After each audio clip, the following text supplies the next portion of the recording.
السلام عليكم ورحمة الله وبركاته. الحمد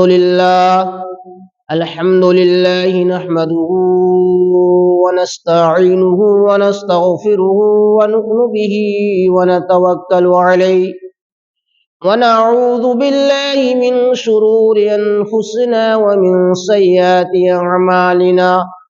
من يهدي الله فلا مضل له ومن يضلله فلا هادي له. وأشهد أن لا إله إلا الله وحده لا شريك له وأشهد أن محمدا عبده ورسوله.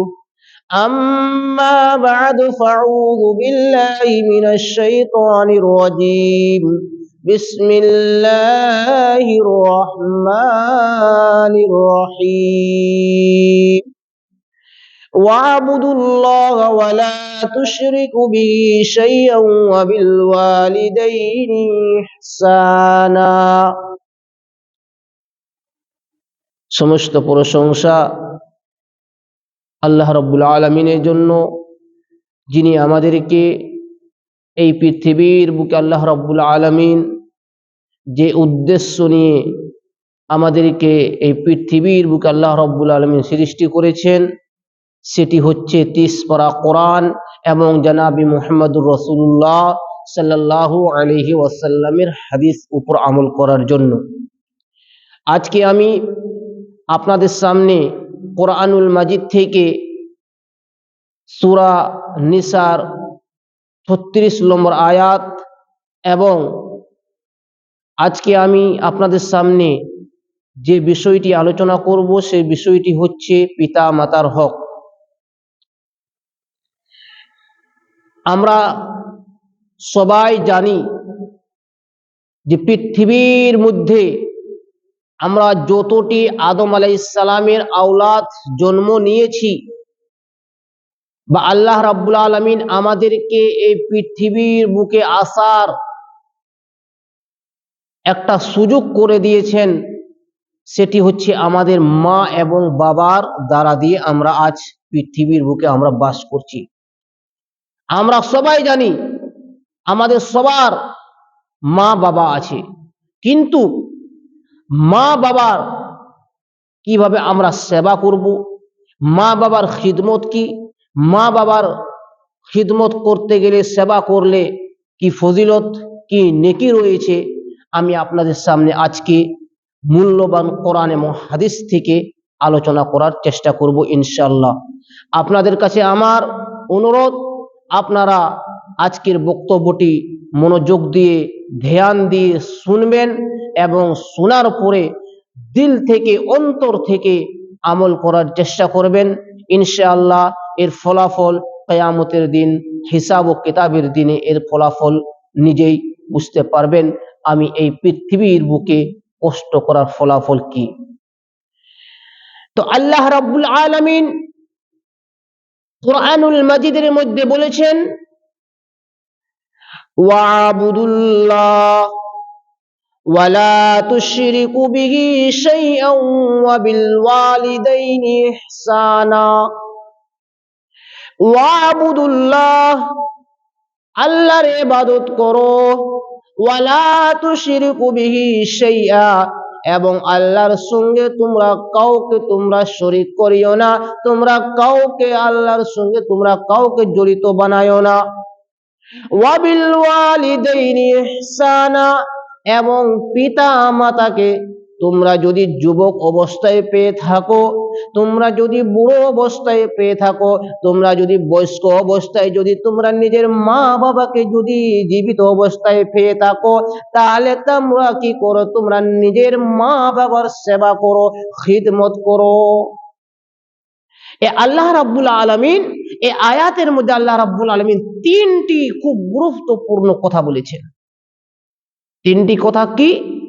একটি হচ্ছে ওয়াবুদুল্লাহ, আল্লাহর ইবাদত করার জন্য বলছে। তোমরা আগে আল্লাহর আমার ইবাদত করো, ওয়ালা তুশরিকু বিহি শাইয়া, এবং আমার ছাড়া তোমরা আর কাউকে শরীক করিও না, এবং আমার ছাড়া তোমরা কাউকে মাবুদ মেনে নিও না। আমার ইবাদত ছাড়া যা কিছু চাওয়ার তোমরা আমার কাছে চাও। আল্লাহর নবী সাল্লাল্লাহু আলাইহি ওয়াসাল্লাম তিরমিজি শরীফের হাদিসের মধ্যে বলেছেন, ইদা সাআলতা ফাসআলিল্লাহ ওয়া ইদা ইসতাআনতা ফাসতাইন বিল্লাহ।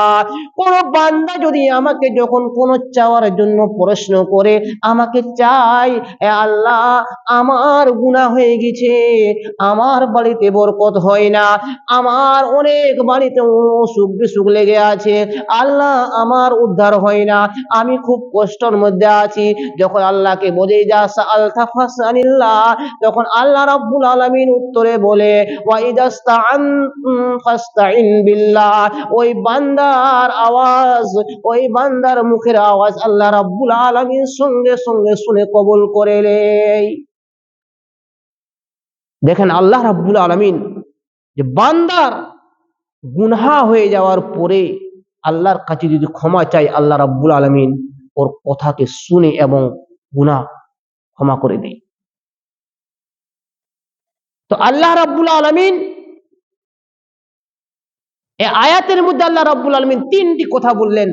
একটি হচ্ছে আল্লাহর ইবাদত করতে হবে। ইবাদত মানে নামাজ, রোজা, তাসবিহ, তাহলিল, জিকির, আজকার, এগুলো হচ্ছে আল্লাহর ইবাদত। আগে আপনার নামাজ পড়তে হবে, তারপরে তোমাকে কি করতে হবে, তারপরের কাজগুলো আপনাকে করতে হবে। আল্লাহর সঙ্গে কাউকে জড়িত করতে হবে না, যা কিছু চাওয়ার আল্লাহর কাছে চাইতে হবে। যদি আপনি যদি নিজের মা বাবাকে যদি বুড়ো অবস্থায় পেয়ে থাকেন, বয়স্ক অবস্থায় পেয়ে থাকেন, তুমি নিজের মা বাবার খিদমত করে তুমি জান্নাত হাসিল করে নাও। আসেন বুখারী এবং মুসলিম শরীফের হাদিস, আমাদের মা বাবার কার সেবা আমরা বেশি করব, মার এবং বাবার কার বেশি ফজিলত? একটি সাহাবী আল্লাহর নবী সাল্লাল্লাহু আলাইহি ওয়াসাল্লামের কাছে আসলেন, আল্লাহর নবীকে বলছেন, মা হাক্কুল হুসনিস সাহাবা, এ আল্লাহর রাসূল সাল্লাল্লাহু আলাইহি ওয়াসাল্লাম, মা বাবা পিতা মাতার মধ্যে দুজনের মধ্যে সব থেকে বেশি হক কার? কার সেবা করলে বেশি নেকি পাওয়া যাবে? আল্লাহর নবী সাল্লাল্লাহু আলাইহি ওয়াসাল্লাম বললেন, ক্বালা উম্মুকা। তারপরে সাহাবী আল্লাহর নবীকে বললেন, তারপরে কার? আল্লাহর নবী উত্তর দিচ্ছেন, ক্বালা উম্মুকা। তারপরে আল্লাহর নবী সাল্লাল্লাহু আলাইহি ওয়াসাল্লামকে তৃতীয়বার জিজ্ঞাসা করলেন যে আল্লাহর রাসূল সাল্লাল্লাহু আলাইহি ওয়াসাল্লাম তারপরে কার? আল্লাহর নবী সাল্লাল্লাহু আলাইহি ওয়াসাল্লাম তৃতীয়বার উত্তর দিলেন, ক্বালা উম্মুকা, তোমার মা। আল্লাহর নবী সাল্লাল্লাহু আলাইহি ওয়াসাল্লামকে আল্লাহর নবী সাল্লাল্লাহু আলাইহি ওয়াসাল্লামকে চতুর্থবার, চারবার জিজ্ঞাসা করলেন ওই সাহাবী। তখন আল্লাহর নবী সাল্লাল্লাহু আলাইহি ওয়াসাল্লাম চারবারে বলছে, ক্বালা আবুকা, তোমার বাবা। তাহলে আমরা এই হাদিস থেকে কি বুঝতে পারলাম? যে চারবার জিজ্ঞাসা করার পরে আল্লাহ নবী সাল্লাল্লাহু আলাইহি ওয়াসাল্লাম তিনবার মায়ের নাম নিলেন। কেন মায়ের নাম নিলেন? এই জন্য যে মা বাচ্চাকে 9 মাস 10 মাস ধরে পেটে পুষেছে, বড় করেছে, কষ্ট করে জন্ম দিয়েছে। এই জন্য আল্লাহ রাব্বুল আলামিন বলেছেন, আল্লাহ নবী সাল্লাল্লাহু আলাইহি ওয়াসাল্লাম বলেছেন যে মার বাবা থেকে মায়ের হক 3 গুণ বেশি। মার বেশি খেয়াল রাখতে হবে। কেন?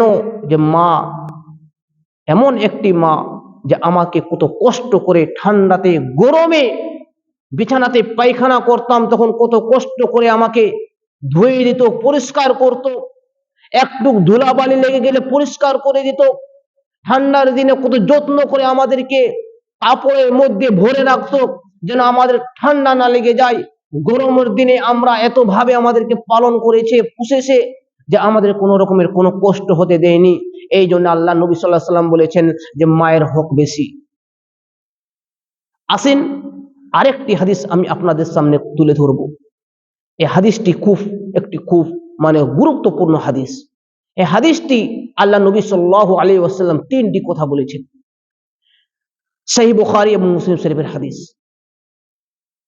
হযরতে আব্দুল্লাহ ইবনে মাসউদ রাদিয়াল্লাহু তাআলা আনহু আল্লাহর নবী সাল্লাল্লাহু আলাইহি ওয়াসাল্লামের কাছে আসলেন। আল্লাহর নবী সাল্লাল্লাহু আলাইহি ওয়াসাল্লামকে প্রশ্ন করলেন, আইয়ুল আমালি আহাব্বু ইলাল্লাহি আযজা ওয়া জাল। হে আল্লাহর রাসূল সাল্লাল্লাহু আলাইহি ওয়াসাল্লাম, আল্লাহর নিকটে সবথেকে প্রিয় আমল কোনটি? আল্লাহ নবী সাল্লাল্লাহু আলাইহি ওয়াসাল্লামকে যখন হযরত আব্দুল্লাহ ইবনে মাসউদ রাদিয়াল্লাহু তাআলা আনহু যখন প্রশ্ন করলেন, আল্লাহ নবী সাল্লাল্লাহু আলাইহি ওয়াসাল্লাম তিনটি উত্তর দিলেন, যারা এই তিনটি কথার উপরে যারা আমল করবে 100% আল্লাহ রাব্বুল আলামিন ওই ব্যক্তিকে জান্নাত দিবে। তিনটি কথা কি?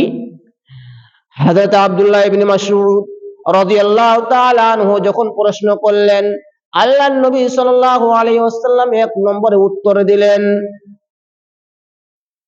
আসসালাতু আলা ওয়াক্তিহা। যে ব্যক্তি জামাতের সঙ্গে নামাজ আদায় করলো, যে ব্যক্তি আউয়াল টাইমে সময়ের মধ্যে নামাজ আদায় করলো, সেই ব্যক্তি আল্লাহর কাছে সবথেকে প্রিয় বান্দা। তারপরে হযরতে আব্দুল্লাহ ইবনে মাসউদ রাদিয়াল্লাহু তাআলা আনহু আল্লাহর নবী সাল্লাল্লাহু আলাইহি সাল্লামকে প্রশ্ন করলেন, হে আল্লাহর রাসূল সাল্লাল্লাহু আলাইহি সাল্লাম, তারপরের আমলটি কি আমল? আল্লাহর নবী সাল্লাল্লাহু আলাইহি সাল্লাম বললেন, সুম্মা বিররুল ওয়ালিদাইন।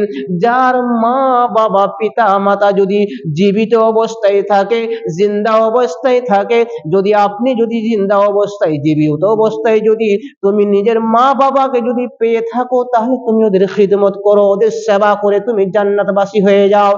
এই 2 নম্বর আমল আল্লাহর কাছে সবথেকে প্রিয়, যারা মা বাবার সেবা করে।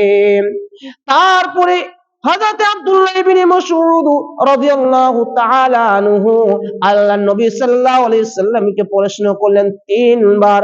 আল্লাহর নবী সাল্লাল্লাহু আলাইহি সাল্লাম তৃতীয় আমলটি কোনটি আমল? আল্লাহর নবী সাল্লাল্লাহু আলাইহি সাল্লাম বললেন, আল জিহাদু ফি সাবিলিল্লাহ। যে আল্লাহর রাস্তায় জিহাদ করে। যে আল্লাহর রাস্তায় জিহাদের অনেক মানে আছে। ওর মধ্যে যে আল্লাহর রাস্তায় জিহাদ শুধু মারপিট লড়াই, এইগুলো লড়াই জিহাদ নয়।